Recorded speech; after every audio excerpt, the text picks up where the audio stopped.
If I got Jesus, I got all that I could ever need. Shalom. Bagaimana kabarnya hari ini? Luar biasa, karena kita punya Tuhan yang luar biasa. Saya berpesan, apapun yang terjadi dengan hidup saya atau hidupmu, satu yang engkau harus ingat, jangan pernah tinggalkan Tuhan. Jangan pernah tinggalkan Tuhan. Saudara, orang yang menaruh harapannya penuh kepada Tuhan, Alkitab berkata, sekalipun dia melewati bayang-bayang maut, dia tidak takut sebab dia tahu Tuhan beserta. Ketika kita percaya sungguh kepada Tuhan, kita percaya juga bahwa Tuhan itu menjamin hidup kita bahkan sampai pada kekekalan. Ya, dan saya percaya semua yang kita hadapi hari ini, kita nggak takut lagi dengan kematian. Amin. Jangan amin-amin tolong. Ya, harus siap-siap semuanya, amin. Bilang kanan kirimu, siap-siap loh.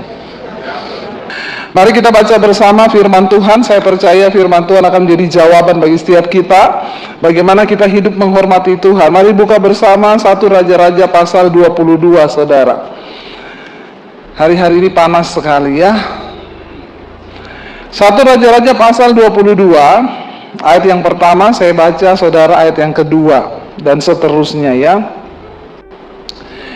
3 tahun lamanya orang tinggal aman dengan tidak ada perang antara Aram dan Israel. 2, baca bersama.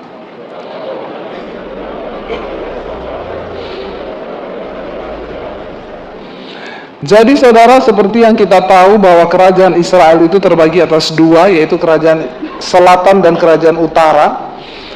Dan Yosafat itu ada di Yehuda sebagai raja pada zaman itu, dan di Israel itu ada raja Ahab.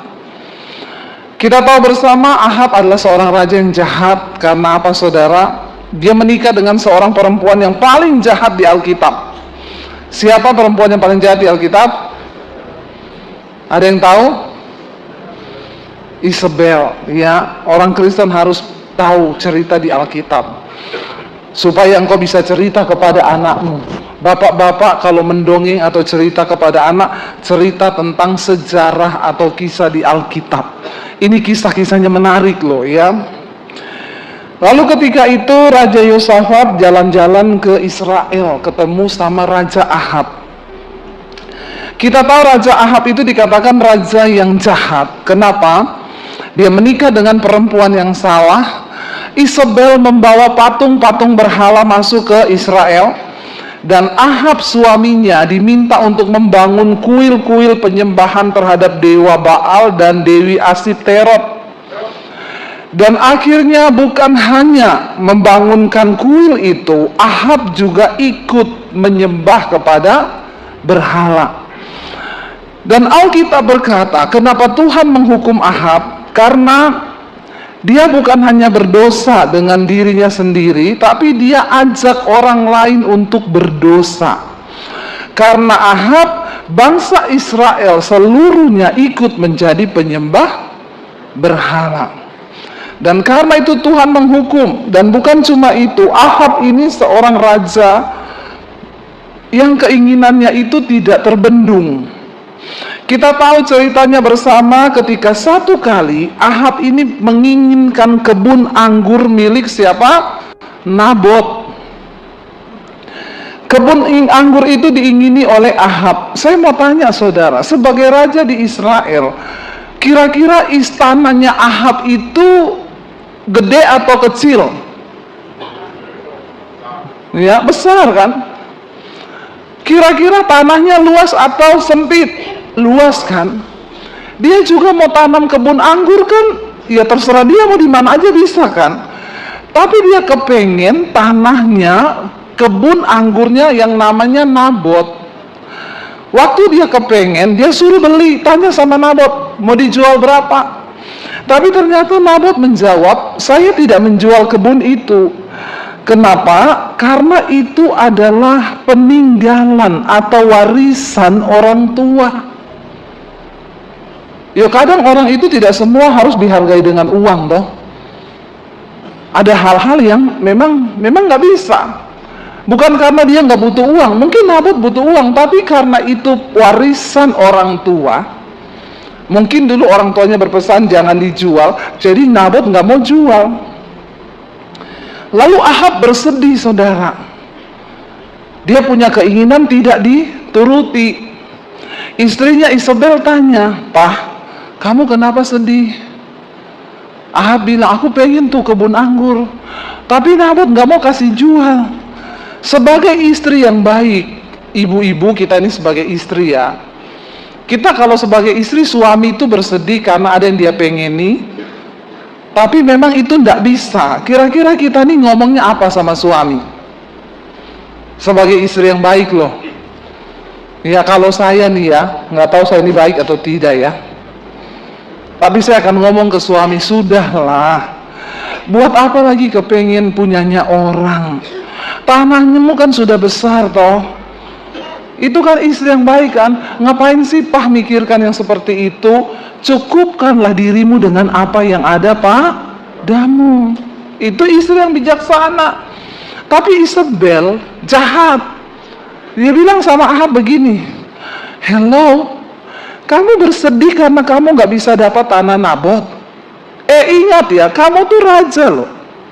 Dan karena kamu raja, kamu bisa mendapatkan apa saja yang kamu mau. Nggak usah bersedih begitu, nanti aku yang urus." Isabel ambil stempel tanda tangan Ahab sebagai raja. Dia bikin surat.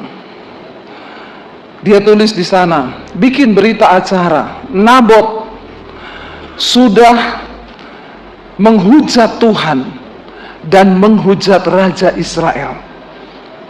Bikin fitnahan bahwa Nabot itu harus dihukum mati, karena zaman itu orang tidak boleh menghujat Tuhan. Akhirnya dia suruh panggil saksi dusta 2 orang, bayar saksi dusta untuk bersaksi di depan pengadilan supaya Nabot dihukum mati oleh keterangan 2 saksi. Digelarlah pengadilan, ditok surat itu dengan tanda tangan Raja Ahab. Digelar pengadilan, tua-tua Israel semua berunding.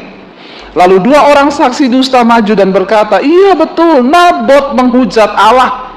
Kami saksinya." Keterangan 2 saksi cukup menjadi berita acara itu sah dan dijatuhi hukuman. Ketika dilihat semua sidang pengadilan bahwa 2 orang saksi ini bersaksi dan itu surat ditanda tangan oleh Raja Ahab, maka hari itu Nabot dirajam dengan batu sampai mati. Dan mayatnya dibawa keluar.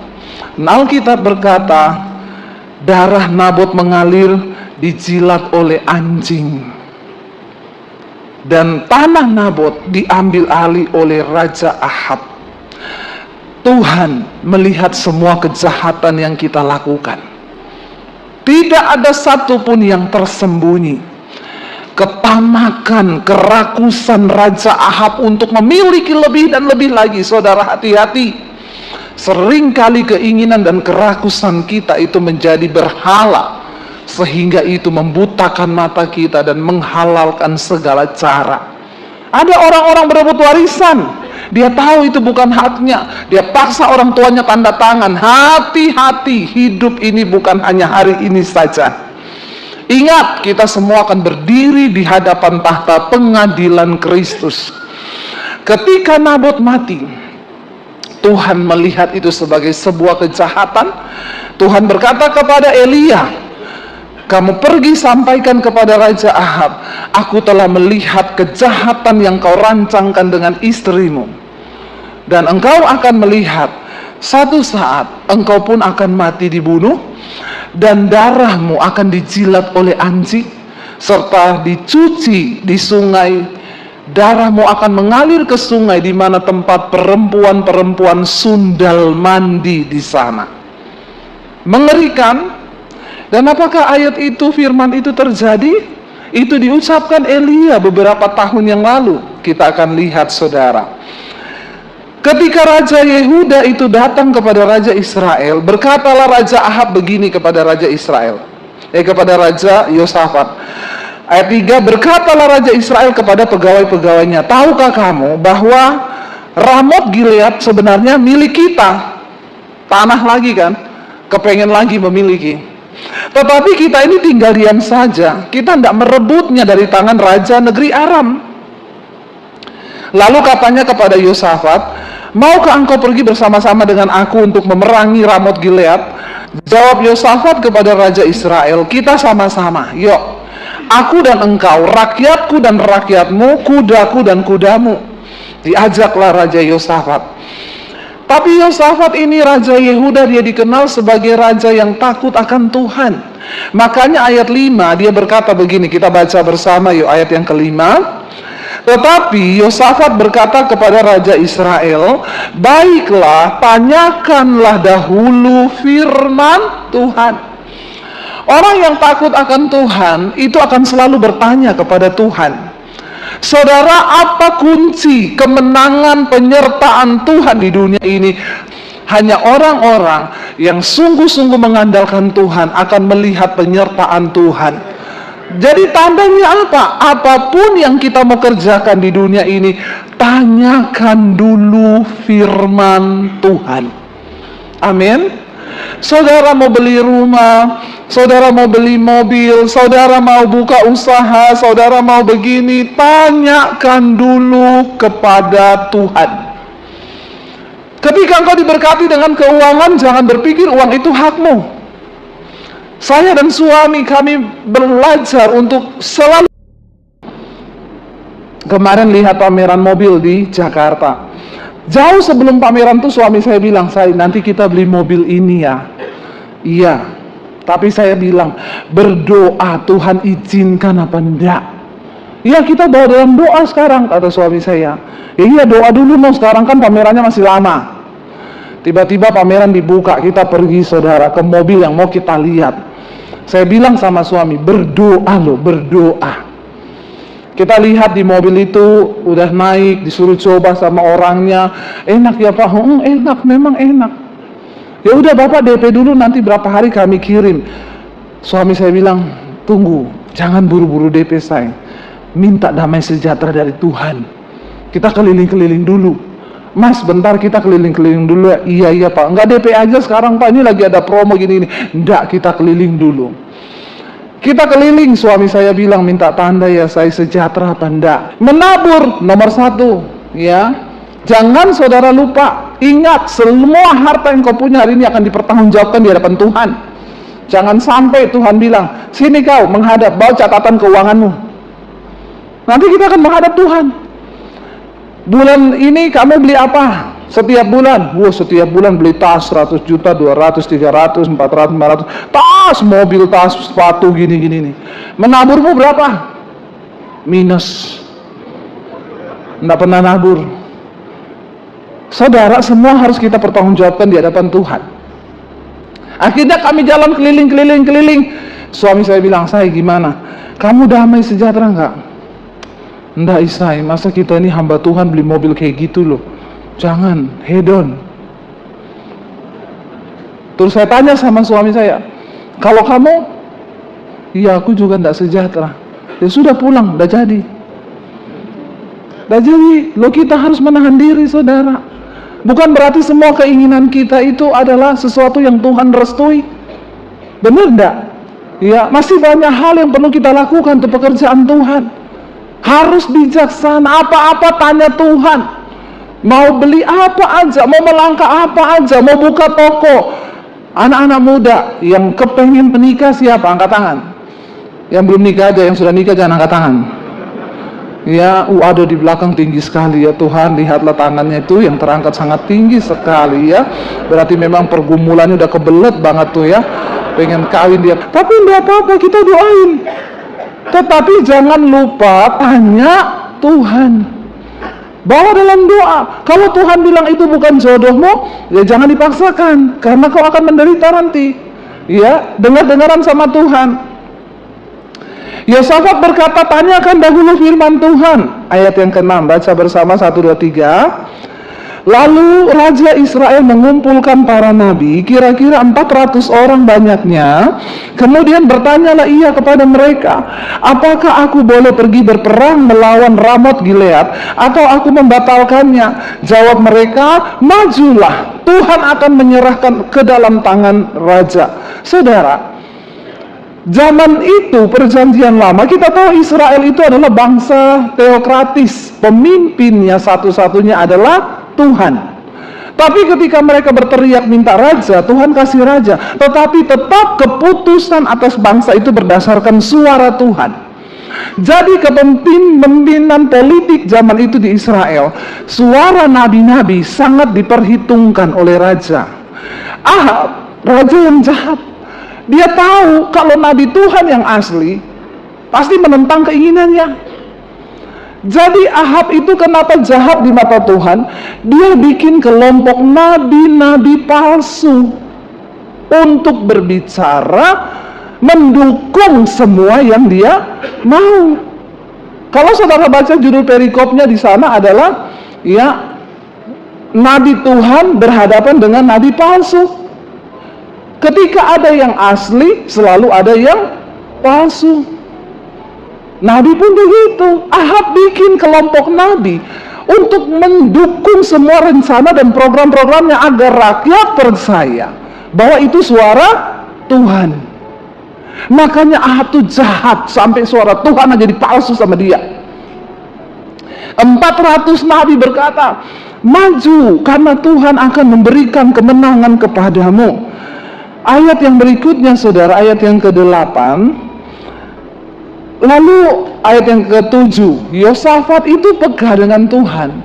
Waktu dia dengar 400 orang nabi satu suara loh, mendukung Ahab semua untuk berperang. Ayat 7 kita baca bersama, apa yang Yosafat bilang? Tetapi Yosafat bertanya, tidak adakah lagi di sini seorang nabi Tuhan, supaya dengan perantaraannya kita dapat meminta petunjuk? Yosafat tuh curiga. Ini kok nabi satu suara semua ya? Mendukung ya? Ada nggak nabi satu lagi untuk kita minta petunjuk? Ayat 8, jawab Raja Ahab, dia berkata begini, jawab Raja Israel kepada Yosafat, apa? Masih ada seorang lagi yang dengan perantaraannya dapat diminta petunjuk Tuhan. Tetapi apa? Aku membenci dia. Kenapa dia benci? Sebab tidak pernah ia menubuatkan yang baik tentang aku, melainkan apa saudara? Dia selalu menubuatkan malapetaka. Karena memang Ahab ini orang jahat, makanya selalu dia akan ditimpa oleh malapetaka. Lalu orang itu ialah siapa? Mika bin Yimla. Kata Yosafat, raja jangan berkata begitu, masa kamu benci dia? Tapi dia kan nabi Tuhan. Bayangkan saudara, 400 banding 1. Hari-hari ini saya mau bilang kepada saudara, dengarkan pengajaran-pengajaran yang murni dari firman Tuhan. Ada begitu banyak pengajaran kepalsuan, ya. Saudara, kita harus mempertahankan keselamatan sampai garis akhir. Banyak pengajaran bermunculan kasih karunia, tidak apa-apa. Saudara selingkuh selamat masuk surga, saudara homo masuk surga, saudara lesbi masuk surga, saudara mabok, merokok, saudara duniawi semua masuk surga. Yesus berkata, ketika dia datang kali yang kedua, banyak orang datang mengaku-ngaku kenal Yesus. Tapi Tuhan bilang, aku tidak mengenal engkau, sebab engkau pembuat kejahatan. Akan ada Tuhan sangkal nggak? Ada saudara. Ditolak, nggak dikenal karena mereka tidak bertobat. Ayat yang ke-9, kemudian Raja Israel memanggil seorang pegawai, lalu dia suruh jemput Mika bin Yimla dengan segera. Akhirnya dijemput Mika. 10. Sementara Raja Israel dan Yosafat Raja Yehuda duduk masing-masing di atas tahtanya dengan pakaian kebesaran di suatu tempat pengirikan di depan pintu gerbang Samaria, sedang semua nabi itu bernubuat di depan mereka. Nabi-nabi palsu ini terus bernubuat yang bagus-bagus. Engkau diberkati Tuhan, engkau disertai Tuhan, engkau pasti begini, engkau pasti begitu. Maka Sedekia bin Kenaana, ini juga nabi palsu, membuat tanduk-tanduk besi, lalu berkata, demikianlah firman, dengan ini engkau akan menanduk Aram sampai engkau menghabiskan mereka. Maju, mereka akan habis, dia bilang. Juga semua nabi itu bernubuat demikian, katanya, majulah ke Ramot Gilead dan engkau akan beruntung, Tuhan akan menyerahkannya ke dalam tangan raja. Semua sama nubuatannya. Lalu saudara, tiba-tiba suruhan raja itu sampai di rumahnya Mika. Suruhan yang pergi memanggil Mika itu berkata kepada Mika begini, ketahuilah ya, itu nabi-nabi di sana 400 orang. Mereka sudah bersepakat meramalkan yang baik bagi raja. Jadi kau, ya ingat ya, hendaklah engkau juga berbicara seperti mereka, ya, dan engkau harus meramalkan yang baik untuk raja. Dia dapat pesan sponsor. Jangan macam-macam, harus ngomong yang sama. Saudara, terlalu banyak hal-hal yang manis yang kita dengar, dan kita berkata memang di akhir zaman orang akan cari pengajaran-pengajaran yang menyenangkan di telinga. Saya pernah diundang di salah satu acara, di situ dihadiri oleh satu kepala daerah, saudara. Karena itu di gereja, kepala daerah orang Kristen disuruh maju ke depan. Lalu ada 3 pendeta yang diminta maju berdoa untuk kepala daerah itu. Di depan semua masyarakat. Termasuk saya satunya. Pendeta yang pertama dikasih mic, dia berdoa, Tuhan akan mengurapi engkau, melakukan pekerjaan-pekerjaan yang hebat, yang besar, yang dahsyat. Semua rakyatnya teriak, amin, amin, amin. Saya dengar, bagus doanya. Lalu pendeta yang kedua dikasih mic berdoa, Tuhan akan mengukuhkan tahtamu, kerajaanmu, pejabatanmu. Tuhan akan memberikan kepercayaan yang lebih besar. Saya gini, Tuhan Yesus semua bagus-bagus doanya. Aku tidak mau berdoa dengan logikaku, Tuhan. Taruh perkataanmu di mulutku, Tuhan. Begitu semua tepuk tangan, saudara. Amin, amin. Mic-nya dikasih ke saya. Saya juga nggak tahu apa yang saya katakan lah ya, biar Tuhan lah ya. Saya tiba-tiba berdoa begini. Firman Tuhan berkata, kalau engkau sungguh-sungguh melakukan apa yang berkenan di mata Tuhan, engkau hidup menurut hukum-hukum Tuhan, engkau menghormati Tuhan, maka Tuhan akan mengokohkan jabatanmu dan akan memberikan engkau kepercayaan yang lebih besar. Tapi jika engkau tidak menghormati Tuhan, engkau berdosa terhadap Tuhan, dan engkau menyangkal dan tidak menghormati Tuhan, maka Tuhan akan menjatuhkan engkau dan akan mempermalukan. Habis saya berdoa itu, saya kenapa doa saya begitu ya? Tapi ya tidak ada yang amin, tidak ada yang teriak, saudara. Ya, seperti biasa salaman, ya yang doanya bagus kan. Terima kasih ya Pak Pendeta, haleluya. Iya, lama ngomongnya lama. Mungkin juga amplopnya lebih tebal. Yang kedua juga begitu sama saya, cuma ini. Ya sudah lah, yang penting sudah disampaikan. Tidak lama setelah itu terbongkar semuanya, saudara. Dan ternyata itu nubuatan dari Tuhan. Kasus perselingkuhan, kasus keuangan, dan berakhir di penjara. Siapa yang bisa bersembunyi dari Tuhan? Tidak ada, saudara.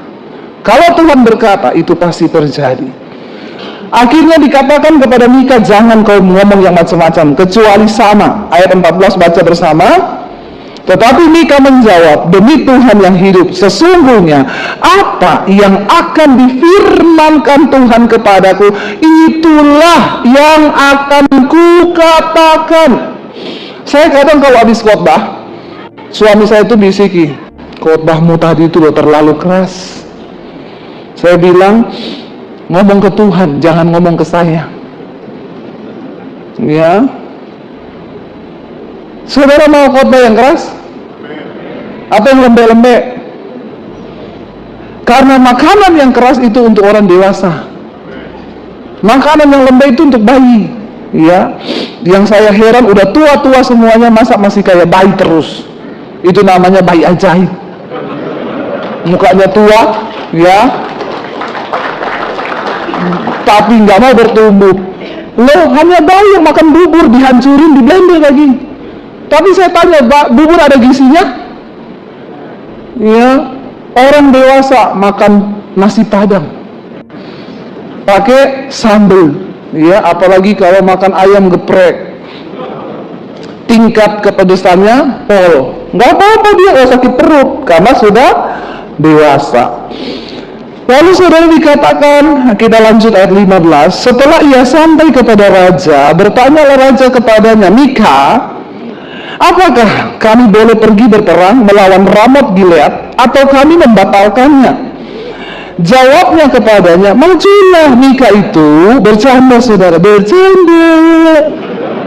Karena kan dia sudah diwanti-wanti kan, suruh pesan sponsor loh, awas loh ya, kamu harus satu suara dengan mereka. Makanya dia bilang, oh tuanku raja, majulah dan engkau akan beruntung, sebab Tuhan akan menyerahkannya ke dalam tanganmu. Bercanda. Ya. Lalu raja marah. Raja itu bilang gini, tumben ini Mika bernubuat yang baik. Raja ngomong gini, tetapi raja berkata kepadanya, sampai berapa kali aku menyuruh engkau bersumpah ya, supaya engkau mengatakan kepadaku tidak lain dari kebenaran demi nama Tuhan. Berarti kan raja ini sebenarnya sudah tahu kan, yang dari Tuhan itu sebenarnya bukan itu kan. Lalu akhirnya Mika menjawab begini ayat 17, lalu jawabnya, nah ini yang benar dari Tuhan.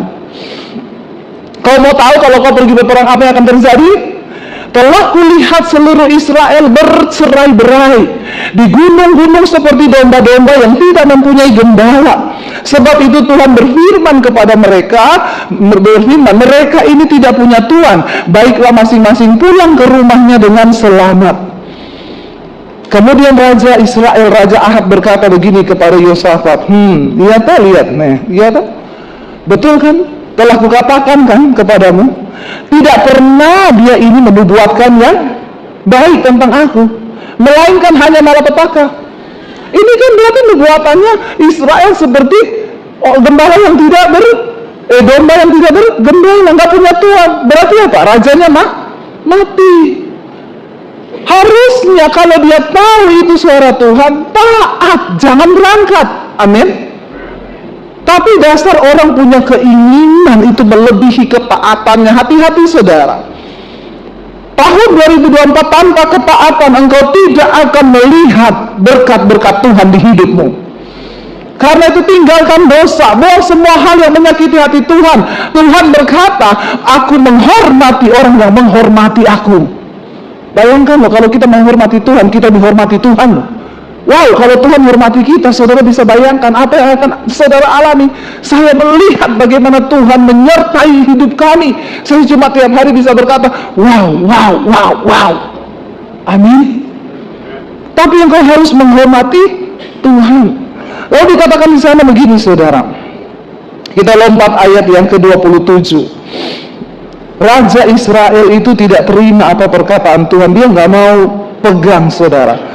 26, berkatalah Raja Israel, 26, tangkaplah Mika, bawa dia kembali kepada Amon, penguasa kota, dan kepada Yoas anak raja, dan katakan, beginilah titah raja. Apa?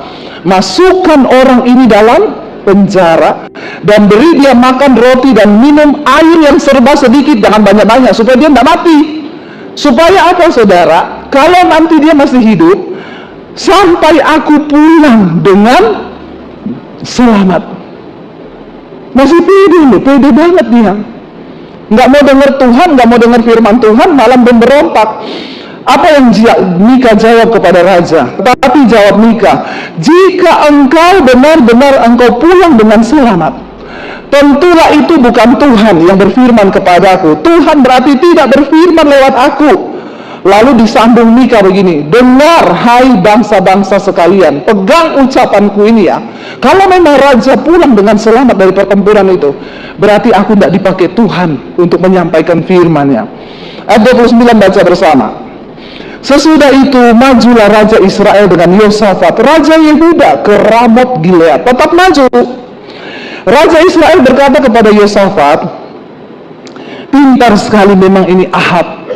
Dia punya strategi yang jitu. Dia bilang begini sama Yosafat, aku akan menyamar dan masuk ke pertempuran, tetapi engkau pakailah baju kebesaranmu, ya, lalu menyamarlah Raja Israel, kemudian masuk ke pertempuran. Saudara, dalam setiap pertempuran itu yang menjadi tujuan sasaran utama dibunuh siapa? Raja. Mereka akan cari yang pakai baju raja. Ahab ini licik, Nabot aja dia bisa bunuh begitu. Incarannya dia, tapi dia bilang sama Yosafat, kamu tetap pakai baju raja. Supaya siapa yang dibunuh? Dia menyamar. Strateginya cukup keren sih saudara. Tapi dengar baik-baik, sekeren apapun strategi yang kau buat atas hidupmu, tanpa penyertaan Tuhan semua akan gagal.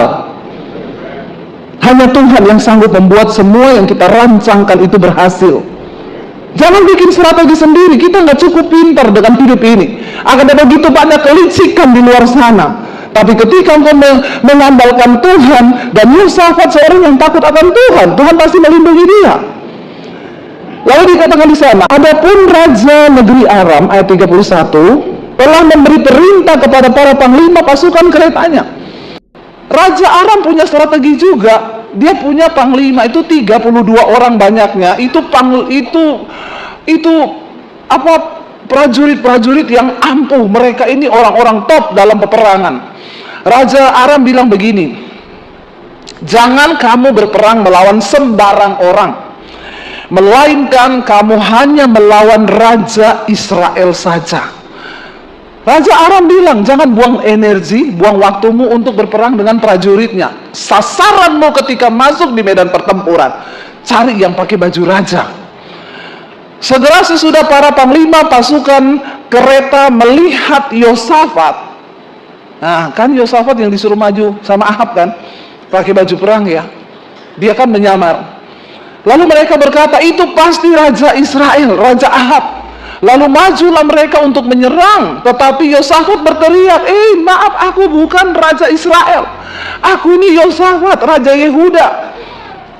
Lalu Tuhan luputkan dia, 33. Segera sesudah para panglima pasukan kereta itu melihat bahwa dia bukan Raja Ahab, bukan Raja Israel, maka mundurlah mereka daripadanya. Oh, ternyata bukan Ahab. Untung Raja Yehuda itu berteriak, kalau enggak dia udah dipanah mati. Ayat 34, saudara, pasukan yang diperintahkan untuk menembak itu dikatakan 34, tetapi seorang menarik panahnya dan menembak dengan apa? Sembarang. Dia nggak membidik satu orang, dia cuma tembak panah sembarangan aja. Dan mengenai siapa? Raja Israel, di antara sambungan baju sirahnya. Kemudian ia berkata kepada pengemudi keretanya. Jadi Raja Israel ini dia juga naik kereta, tapi di tengah-tengah prajurit biasa. Dan ketika busur panah itu dipanahkan sembarangan, tidak ada bidikan, karena dia tidak tahu mana Raja Ahab. Tapi perhatikan saudara, murka Tuhan tidak pernah salah sasaran. Waktu bidikan anak panah itu dibidik sembarang, itu anak panah mencari di mana Ahab berada dan mengenai tepat kepada Raja Ahab. Siapa yang tahu mana Ahab? Dia sudah menyamar menjadi prajurit biasa. Saudara, Tuhan mengenal siapa milik kepunyaannya, dan dia juga mengenal siapa orang yang bertentangan hidupnya dengan Tuhan. Jangan kita menolak Tuhan. Orang yang menolak Tuhan artinya apa? Orang yang menolak firman Tuhan. Ketika Tuhan berfirman, lakukan. Sebab segala rutinitas kekristenan kita tanpa disertai ketaatan, semuanya adalah bohong dan sia-sia. Saya berdiri di mimbar ini bukan berarti auto saya masuk surga. Otomatis saya masuk surga karena saya khotbah. Semua pelayan Tuhan di sini, dengar baik-baik, pemusik, worship leader, singer, engkau berdiri di sini itu bukan auto engkau masuk surga. Semua kegiatan kita tidak menjamin akan keselamatan. Apa yang menjamin? Ketaatan untuk melakukan firman Tuhan. Tepuk tangan buat Tuhan. Saya mau sampaikan suara Tuhan hari ini, saudara. Teguhkan imanmu kepada Tuhan. Lakukan kewajiban kita, hidup menyenangkan Tuhan, taat kepada firman. Itu aja, selanjutnya hidup ini Tuhan yang atur. Rezeki, semuanya itu sudah diatur Tuhan. Bagian kita taat. Akhirnya apa yang terjadi, saudara? Busur itu tepat mengenai Raja Ahab, lalu kereta disuruh putar berbalik sebab dia terluka. Tetapi pertempuran itu bertambah seru pada hari itu, dan raja tetap ditopang berdiri di dalam kereta berhadapan dengan orang Arab itu sampai apa? Ia mati pada waktu petang. Darahnya mengalir dari lukanya ke dalam palung kereta. Kira-kira pada waktu matahari terbenam, terdengarlah teriakan di sepanjang barisan tentara itu, masing-masing ke kotanya, masing-masing ke negerinya. Teriakannya apa? 37, Raja sudah mati. Maka pulanglah mereka ke Samaria, lalu mereka mengubur raja di Samaria. 38, ketika kereta itu dicuci di tepi telaga Samaria, maka darah raja dijilat. Nubuatan Elia tergenapi, saudara. Beberapa waktu kemudian, dosa itu akan mengejar. Saudara, mari kita buka mata. Apa yang sudah nubuatkan Tuhan dan dikatakan di sana, darahnya dijilat anjing, sedang apa? Perempuan-perempuan sundal mandi di tempat itu sesuai dengan firman Tuhan yang telah diucapkannya. Kenapa perempuan sundal? Isabel membawa persundalan masuk, persinahan terjadi, kenajisan terjadi, dan akhirnya itu terjadi. Saudara, coba kalau Ahab mau mendengar apa yang disampaikan Mika, dan dia mengurungkan niatnya untuk pergi berperang dengan ambisi untuk memperoleh tanah Ramot Gilead itu. Seandainya dia bilang, iya kita dengar Mika ya, gak usah pergi dulu lah. Tapi ketidaktaatan memang selalu berujung kepada maut. Jangan selalu memaksakan keinginan dagingmu, saudara. Pakai rem firman Tuhan, supaya engkau gak kebablasan dan mati binasa. Mungkin sekarang kita gak mati, tapi rohani kita mati. Masih ada kesempatan untuk bertobat. Darah Yesus tercurah. Tuhan tidak pernah menolak orang-orang yang mau datang kepada Dia. Asal kita mau bertobat, Dia selalu mau menerima kita apa adanya. Jangan bertanya, kenapa aku mengalami masalah, Tuhan? Kenapa hidupku seperti ini? Aku tuh sudah cari Tuhan, sudah berdoa, tapi kenapa masalah itu tetap datang? Saudara, saya sering berkata ketika orang datang konseling kepada saya, kenapa kita harus dekat dengan Tuhan? Kenapa kita harus mempercayai Tuhan? Bukan supaya hidup kita ini tanpa masalah. Karena yang namanya kita ada di dunia ini tempatnya, dunia ini gudangnya. Kalau tidak pengen ada masalah, maka pindah ke dunia. Pinter semuanya ya. Pinter ke dunia lain, pindah ke dunia lain. Kenapa kita harus mempercayai Tuhan di tengah dunia ini? Supaya ketika masalah itu datang, kita beroleh amin. Supaya ketika masalah datang, kita memperoleh jalan keluar. Jadi ikut Tuhan itu bukan supaya tidak ada. Kalau orang berpikir ikut Tuhan gak ada masalah, itu sesat. Karena Yesus berkata, barang siapa yang ingin menjadi muridku, sangkal dirimu, pikul salibmu, dan ikut. Yang namanya pikul salib itu pasti tidak enak. Tapi kita percaya bahwa Tuhan itu setia dan adil, dan karena itu Dia tidak mungkin membiarkan kita dicobai melampaui batas kekuatan kita. Ya, makanya hidup ini sudah ribet, jangan dibikin tambah. Siapa yang bikin hidup tambah ribet itu? Kita sendiri, ya. Kita yang bikin hidup ini jadi ribet. Kemarin ada yang tanya sama saya, Bu, sebenarnya kita ini hidup di dunia ini, sebenarnya jalan hidup kita itu sudah ditentukan Tuhan, atau kita yang buat sih, Bu? Katanya kan Tuhan yang pegang rencana atas hidup kita. Tapi kok kenapa banyak yang menderita, banyak kok yang ada masalah? Saya bilang, Tuhan yang pegang rencana atas hidup kita. Kalau orangnya itu mau dekat dengan Tuhan, berjalan bersama Tuhan, maka dia berjalan dalam rencana Tuhan. Tapi persoalannya banyak orang Kristen itu suka bikin jalan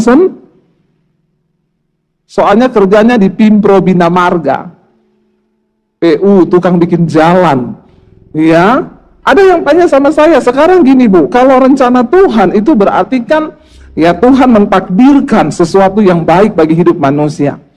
Ya, sekarang saya mau tanya Bu, kalau orang menikah, jodoh itu kan di hidup ini ada dua, ada takdir, ada nasib. Ya, takdir itu adalah ketentuan Tuhan, nasib itu kita yang buat. Menurut saudara, orang menikah, jodoh itu takdir atau nasib? Saya mau menguji orang Kristen ini ya, pada baca Alkitab enggak ini ya. Bertahun-tahun duduk diam di gereja setiap hari Minggu, tapi kadang nggak ngerti apa-apa ini ya. Menurut saudara, jodoh itu takdir atau nasib? Yang bilang takdir, angkat tangan. Yang bilang nasib, angkat tangan. Yang bingung, angkat kaki. Ya,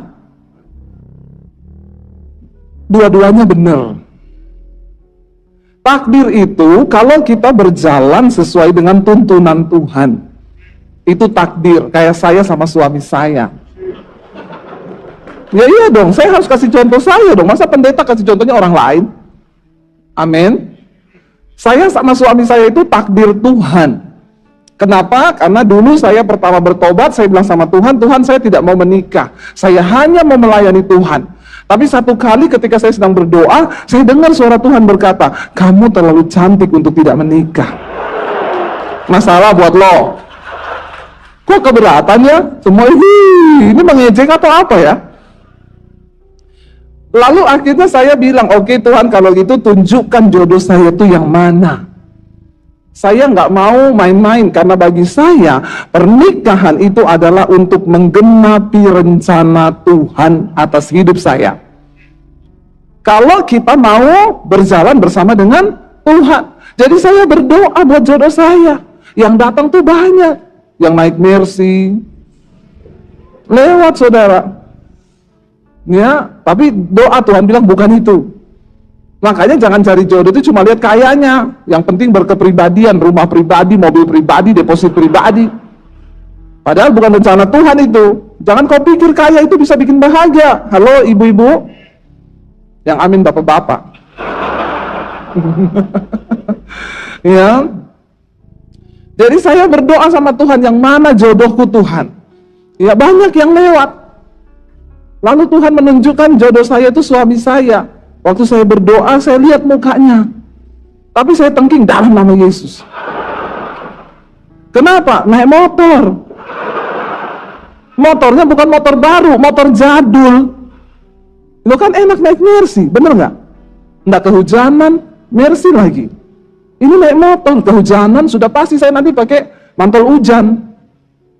Tapi Tuhan bilang itu jodohmu. Saya tengking berkali-kali, muncul terus mukanya. Itu takdir Tuhan. Saya berdoa, saya uji lagi, Tuhan, apakah benar nih dari Tuhan? Sampai 3 kali penglihatan di dalam saya berdoa puasa. Tuhan tunjukin jalan berkelok-kelok. Pertama, saya di padang gurun, jalan itu berkelok-kelok. Lalu Tuhan bilang, kamu harus berjalan di jalan itu. Saya bilang, saya tidak mau Tuhan. Saya sendiri di jalan ini, dan saya tidak tahu ujungnya itu ada di mana. Tiba-tiba Tuhan Yesus turun di depan saya tangkap jubahnya, saya bilang jangan tinggalkan aku Tuhan di jalan ini. Lalu dia menoleh ke belakang cuma ngomong begini, selama aku di depanmu, Seburuk apapun jalan itu, berjalanlah asal aku di depanmu. Wow, saya dapat kekuatan. Karena saya konseling sama teman-teman saya yang full timer di gereja hari itu. Menurutmu yang naik Mercy atau naik motor? Semua full timer itu yang hamba Tuhan ngomong, ya Mercy lah. Ngapain kamu mau sama yang naik motor? Semua saya minta peneguhan, bahkan hamba Tuhan saya minta peneguhan. Semua ngomong, yang naik Mercy. Kira-kira kalau saudara juga malam ini saya tanya, jawabanmu apa? Jujur sekali kau. Sudah tahu salah, bangga lagi. Tapi itulah manusia. Karena manusia hanya mampu melihat apa yang di depan mata. Tapi Tuhan bisa melihat sampai jauh ke. Itu yang dikatakan Tuhan bilang, aku ini tahu rancangan apa yang ada padaku itu mengenai kamu. Yaitu rancangan damai sejahtera dan bukan rancangan kecelakaan. Dan aku akan memberikan kepadamu hari depan yang penuh dengan harapan. Tapi masalahnya manusia itu punya dua mata jasmani. Yang terbatas bisa melihat, saya hanya bisa melihat sampai di jarak tembok itu. Saya lihat di belakang itu ada kameramen, karena dia pakai baju hitam, saya tidak bisa lihat mukanya. Buram, apalagi kalau saya copot kacamata, udah nggak ada saya lihat. Ini cuma bentuk-bentuk muka aja, udah nggak ada matanya. Betapa mata manusia itu sangat terbatas. Kita cuma mampu melihat yang di batas tembok itu. Yang di luar tembok sana kita sudah tidak bisa lihat. Tapi anehnya banyak orang kepengen tahu apa yang ada di luar tembok sana, dan dia pergi ke orang pintar, dia tanya ke orang pintar, ya, bagaimana saya bisa jadi kaya? Padahal orang pintarnya juga nggak kaya. Jadi yang goblok siapa? Tanya sama dukun mau jadi kaya bagaimana? Dukunnya aja nggak punya mobil, rumahnya di pinggir got. Tapi percaya sama dukun, tanya bagaimana cara jadi kaya. Dikasih jampi-jampi, nanti bilang ini, bilang itu. Makanya cuma orang bodoh yang cari orang pintar. Kalau Anda pengen melihat apa yang ada di balik tembok itu, bergaullah dengan Tuhan, Sang pemegang rancangan hidupmu dan hidupku. Sebab rancangan Tuhan itu yang terbaik bagi kita. Katakan, amin. Kalau saya ikuti saran teman-teman saya, saran para hamba Tuhan waktu itu, semua ngomong sama yang Mercy. Saya nggak tahu apakah saya, mungkin sekarang saya udah nggak jadi pendeta. Iya, udah naik Mercy. Mana mau dia saya ajak pelayanan ke desa. Iya nggak saudara? Makanya Roma 8 ayat 28 berkata, Tuhan itu turut bekerja di dalam segala sesuatu untuk mendatangkan kebaikan bagi setiap orang yang sungguh-sungguh mengasihi Dia, yaitu bagi mereka yang terpanggil sesuai dengan rencana Allah. Jadi Tuhan itu punya rencana atas hidupku dan hidupmu. Masalahnya engkau terpanggil apa enggak? Atau engkau cuma sibuk hidup untuk dirimu sendiri? Betapa banyak orang Kristen yang tidak mengerti akan ayat ini, bahwa ada panggilan Tuhan di dalam hidup kita. Dan untuk bisa memasuki panggilan itu, kita harus ikuti cara kerja Tuhan. Amin. Ya, cara kerja Tuhan itu. Jadi saya bilang, nikah itu takdir apa nasib? Yang bilang takdir, puji Tuhan, berarti engkau dapat jodoh yang terbaik. Itu yang dari Tuhan, walaupun memang susah di awal. Tapi yang nasib juga banyak. Yang cari jodoh dengan kekuatannya sendiri. Datang sama saya, Bu, suami saya itu tukang selingkuh, merokok, mabok, pelit. Hidup lagi. Terus kenapa datang sama saya? Makanya, Bu, apa yang harus saya lakukan dengan suami saya? Saya bilang, ya nasib, ya nasib. Ya, itu memang nasibmu, karena kamu yang buat. Kamu yang pilih. Ya, saya tanya dulu, ketemu dia di mana? Di diskotik. Amin, Pak. Maksudnya amin, iya, pasti hancur ya. Hancur. Ketemunya di diskotik. Ya pasti akan begitu. Kalau ketemunya di gereja ya lain cerita. Itu aja belum tentu. Ya. Itu nasib kamu yang buat. Jangan menyalahkan Tuhan. Manusia itu suka begitu, sok tahu, sok pinter. Ya, beda tipis sama Tuhan. Tuhan Maha tahu, dia sok bikin jalan sendiri, cari sendiri, dinasehati nggak denger, waktu salah langkah, nasibnya buruk semuanya, nasibnya sial, baru ngomong, Tuhan, kenapa hidupku begini? Pret. Saya tuh saudara, aduh ya, gregetan lihat orang Kristen. Nggak ngerti firman, nggak ngerti apa-apa, bikin jalan sendiri, berjalan sendiri, melakukan semuanya sendiri, tidak melibatkan Tuhan. Nanti kalau terjadi sesuatu, baru tuduh Tuhan jahat, baru bilang Tuhan begini, Tuhan begitu, Tuhan begono, saudara, bertobat. Ya, saya pengen kita baca satu ayat, supaya kita mengerti nih ya. Yesaya 29, ayat yang ke-15 dan ayat yang ke-16. Ya, ini loh orang-orang itu yang sok tahu itu, baca bersama dengan suara keras, supaya batinmu mendengar. 1, 2, 3. Rancangannya terhadap Tuhan dan pekerjaan-pekerjaannya terjadi dalam gelap, sambil berkata, siapakah yang melihat kita? Ya, terus di sana, siapakah yang melihat kita dan siapakah yang mengenal kita? 16. Betapa kamu memutarbalikkan segala sesuatu. Apakah tanah liat dapat dianggap sama seperti tukang periuk, sehingga apa yang dibuat, dikatakan apa? Dapat berkata tentang yang membuatnya, bukan dia yang membuat aku. Dan apa yang dibentuk berkata tentang yang membentuknya, ia tidak tahu apa-apa. Seseorang yang berjalan sendiri dengan rencananya, seseorang yang berjalan sendiri dengan kepinterannya, itu diibaratkan seperti periuk yang berkata kepada pembuatnya, kepada tukang periuk, dia bilang dia nggak tahu apa-apa. Padahal jelas-jelas si periuk ini yang bikin siapa? Tukang periuk. Tapi periuknya ngomong sama pembuatnya, kamu tuh nggak ngerti apa-apa. Lucu apa lucu, saudara? Seperti itulah sikap kita kepada Tuhan. Tuhan lagi memberikan gambaran kepada bangsa Israel lewat Nabi Yesaya.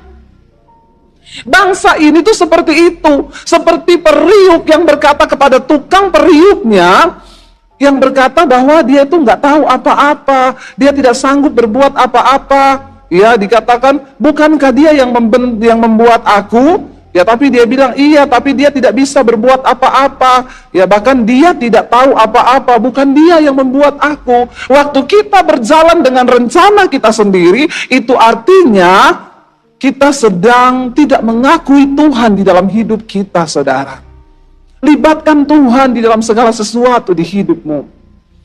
Sebab kita tidak punya cukup kepandaian, kita tidak punya cukup pengertian untuk membuat hidup kita ini menjadi sesuatu apalagi berarti. Banyak orang salah, dia berpikir kekayaan itu akan membuat hidupnya menjadi berarti. Dia bekerja cari uang, lalu dia dapat uang, dia menikmati uangnya, dia kaya raya, dia mulai beli barang yang bagus, mobil yang mewah. Saya ketemu satu orang kaya raya, saudara. Dia sudah ada di titik saat ini berkata begini, ternyata jadi orang kaya itu cuma begini. Saya itu bisa beli apa yang saya mau. Tapi di titik sekarang ini dia berkata, ternyata menjadi orang kaya ini tuh cuma begini. Sangat menyedihkan, saudara ya. Udah kaya raya. Dan dia pun tidak berbahagia dan berkata, cuma kayak gini tuh jadi orang kaya. Dia mau makan apa aja bisa loh. Dia mau ngapain aja bisa, duitnya banyak. Waktu dia tidak menemukan tujuan Tuhan atas hidupnya, maka semua yang dia peroleh itu akan menjadi kehampaan. Sebaliknya ketika seseorang menemukan tujuan Tuhan atas hidupnya, mungkin dia dalam kesukaran, tapi dia merasa bahwa hidupnya itu berarti. Amin. Itu Tuhan. Makanya jangan berjalan dengan kekuatan kita sendiri. Saya membaca satu kisah seorang tukang cuci, saudara, di Amerika. Dia itu seorang wanita, dia tidak menikah, dia itu buruh cuci dan setrika. Setiap bulan gajinya dia sisihkan, saudara. Dia hanya mengambil untuk keperluannya saja. Bahkan mungkin gak ada keinginan, keperluan. Ya, karena orang ini sudah bisa dan mampu mematikan semua keinginan dagingnya. Jadi dia nggak punya keinginan lagi, yang dia punya itu cuma kebutuhan. Kita ini kan makan itu ya, bisa kita makan untuk kebutuhan atau kita makan untuk keinginan. Orang kalau makan untuk keinginan, dia tanya apa? Malam ini makan apa kita? Mau makan di mana? Itu aja masih berantem. Anaknya bilang sushi, dia bilang nggak mau, saya mau pizza. Lalu bapaknya bilang nggak, steak aja ya. Bayangkan loh. Untuk memakan aja, ya, kita ini kadang bingung. Karena kita makan bukan untuk kebutuhan, tapi kita makan untuk keinginan. Ya, kita makan sushi, sementara di luar sana banyak orang susah makannya. Ya, kita bingung mau pilih makan apa, orang lain bingung apa yang mau dimakan. Kalau kita makan untuk kebutuhan, ya apa yang ada. Di rumah pun misalnya cuma ada telur diceplok, ya, kasih cabai sama bawang merah dipotong, itu makanan favorit saya. Enak sekali itu. Ya. Itu enak sekali, terasa nikmat. Nah, sama nasi putih gitu ya, sedap, saudara. Bahagia karena dia sudah menemukan kebahagiaannya dulu, yaitu dia menemukan Tuhan. Dia menemukan rencana Tuhan atas hidupnya. Bukan soal apa yang dia makan yang bisa bikin dia bahagia. Tapi dia sudah temukan rencana Tuhan itu, panggilan Tuhan itu loh. Sebaliknya orang yang belum menemukan panggilan Tuhan dalam hidupnya, biar dia mau makan, saudara. Ya sekarang itu kita mau makan tuh tinggal tergantung ya. Saya itu kalau diajak makan orang, apalagi kalau habis makan, habis pelayanan di Plaza Indonesia. Itu Bu, kita makan ya. Itu makanan mulai dari yang, aduh ya Bu, kita makan di ini ya. Saya dibawa makan di restoran. Ditanya, Ibu pilih aja mau makannya apa. Saya lihat harganya. Ya, 200 gram 1,6 JT, 250 gram 2 JT. Mau kecekik, saya lihat harganya. Saya lirik suami saya bilang, biar dia yang pilihin.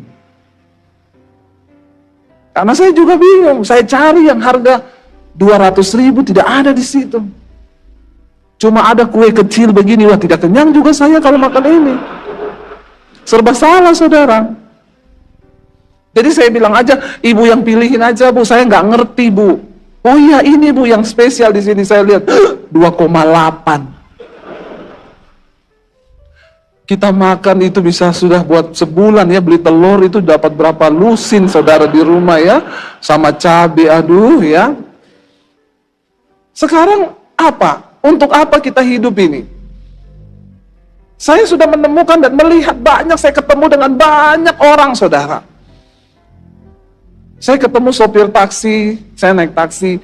Pak, udah berapa lama jadi sopir taksi? Belum lama Bu, baru 25 tahun. Saya bilang, Pak itu hobi apa doyan ya? Ada orang ya 25 tahun jadi sopir taksi hobi kali ya. Mungkin cita-cita. Dari kecil kalau tanya guru cita-cita apa? Sopir taksi. Makanya dia hidup itu cita-citanya sampai 25 tahun. Nah kalau jadi guru atau jadi pegawai negeri masih ada jenjang karir. Nah kalau jadi sopir taksi jenjangnya apa? Tapi yang luar biasa, saya tanya, Pak, Bapak jadi sopir taksi 25 tahun, apa cukup hidupnya Pak? Alhamdulillah Bu, anak saya sudah kuliah selesai semuanya. Jadi sarjana.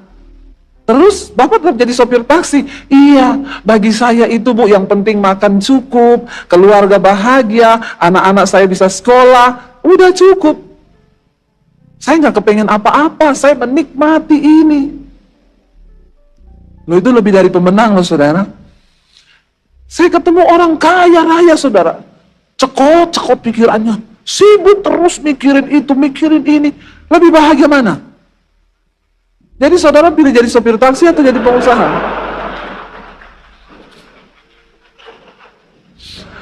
Bukan soal sopir taksi atau pengusahanya, tapi yang kau temukan gak tujuan hidupmu itu loh. Apalagi yang kau ketemukan rencana Tuhan dalam hidupmu. Itu yang paling membuat kita bahagia. Makanya saya bilang, jemaat tuh diajar menabur. Nggak usah tunggu kaya baru engkau menabur. Hidupmu itu akan berbahagia ketika engkau menjadi berkat bagi orang lain.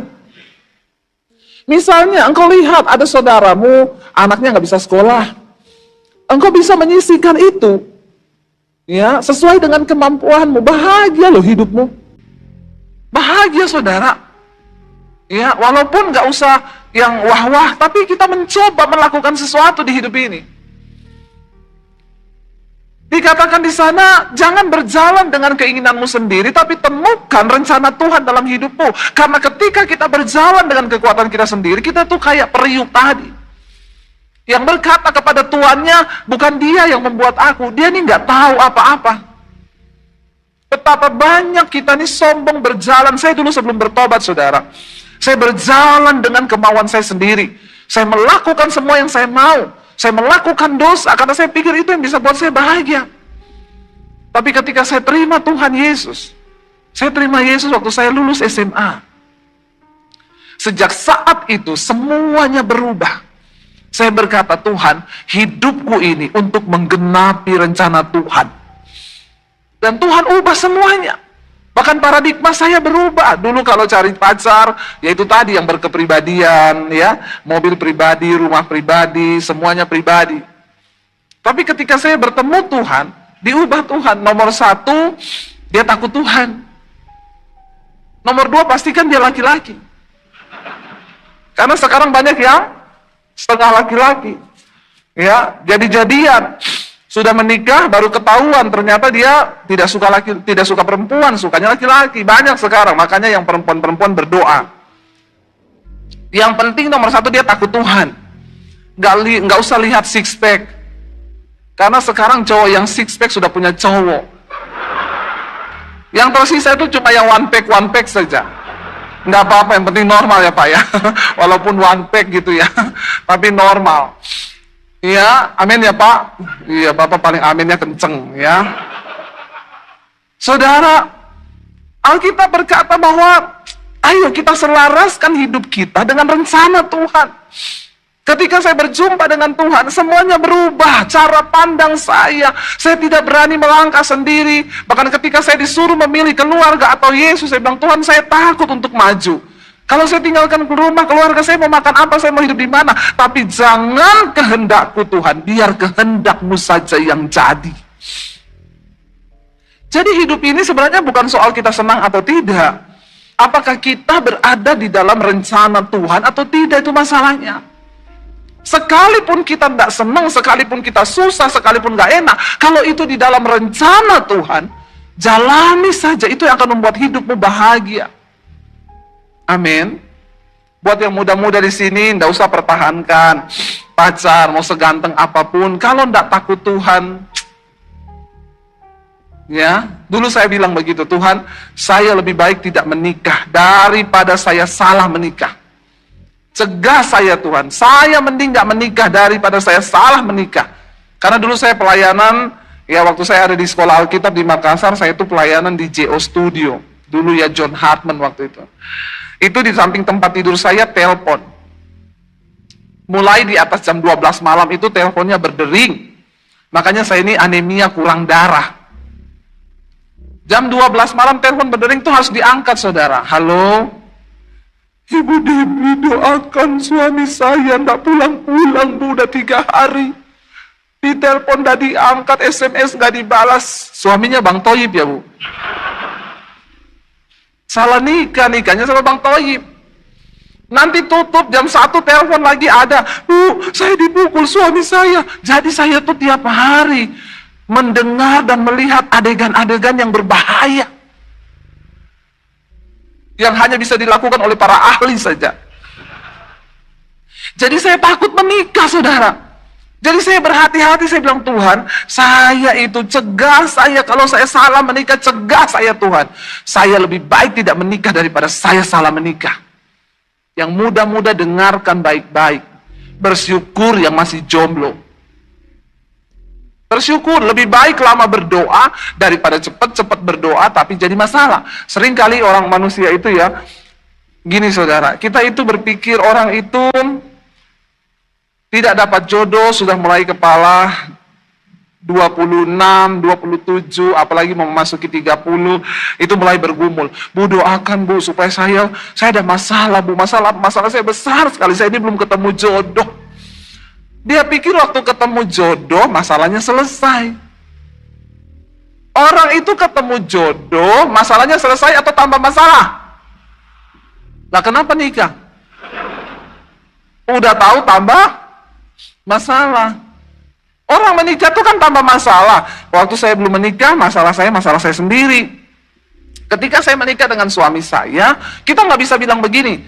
Kan kalau harta bisa terpisah ya. Sekarang banyak ya orang nikah harta terpisah. Kalau saya itu tidak mau, mending nggak usah nikah daripada harta terpisah. Kelihatan mata duitan.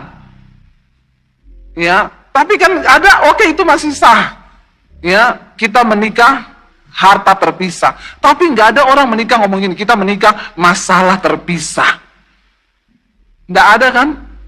Waktu engkau menikah, masalahmu bukan hanya masalahmu. Masalah suami pun menjadi masalahmu. Masalah istrimu jadi masalahmu. Jadi yang tadinya masalahnya cuma 10, tambah 10 atau tambah 15, jadi berapa? Tambah banyak enggak masalahnya? Lalu menikah enggak punya anak. 1 tahun, 2 tahun enggak punya anak. Datang lagi, Bu, saya ada masalah apa? Udah nikah 5 tahun enggak punya anak. Didoakan supaya punya anak. Waktu punya anak, masalah selesai atau tambah masalah? Ngerti loh sebenarnya.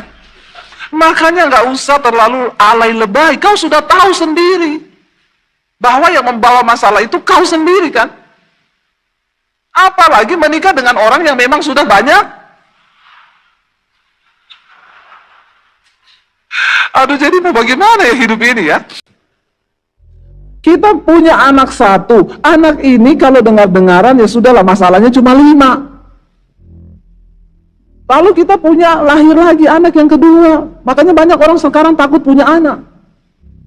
Dia bilang, aduh Bu, hidup ini sudah banyak masalah, saya nggak mau punya anak lagi. Orang dulu bilang banyak anak banyak rezeki, orang sekarang bilang banyak anak banyak bertobat. Ya. Itu saudara, beda zaman dulu dengan zaman sekarang. Memang beda, zaman dulu tuh banyak anak banyak rezeki karena orangnya masih sedikit juga. Tapi zaman sekarang orang udah banyak saudara. Lalu akhirnya kita punya anak 2. Anak ini mulai umur 25, 26. Kita lihat kok nggak punya pacar ya. Kita datang sama pendeta, Bu, doakan masalah saya besar, apa anak-anak saya 2, Bu, nggak nikah. Kepengen anaknya nikah, didoakanlah supaya anaknya ketemu jodoh. Akhirnya anaknya ketemu jodoh, menikah, masalah selesai, tambah. Sekarang masalah mantu menjadi masalah kita. Kalau dapat mantu yang baik, puji Tuhan, masalahnya cuma 5. Kalau dapat mantu yang kurang ajar, masalahnya berapa? 100. Akhirnya paham masalah anak 2, dapat mantu 2, nanti dapat cucu. Jadi hidup ini memang adalah rangkaian masalah. Jadi kalau engkau lagi ada masalah, bilang saja memang hidup ini adalah rangkaian masalah. Tapi temukan rencana Tuhan di dalamnya. Kita ini memang harus mengalami semuanya itu. Saya bisa bicara bukan karena saya tidak mengalami, justru saya sudah mengalami, makanya saya bisa ngomong. Ya, saya mengalami semuanya. Bahkan mungkin apa yang saudara belum pernah alami, saya alami. Bagaimana saya hidup seorang diri tanpa uang, tanpa siapapun yang bisa saya jadikan tempat harapan saya. Benar-benar saya bersandar hanya kepada Tuhan. Tapi bersyukur di dalam masalah itu saya menemukan Tuhan dan rencananya di dalam hidup saya. Saya undang para imam musik maju ke depan. Kita nyanyikan lagu tadi yang mau firman. Saudara, kita percaya selama kita hidup berkenan, menyenangkan Tuhan, maka Tuhan janjinya itu terjadi dalam hidup kita. If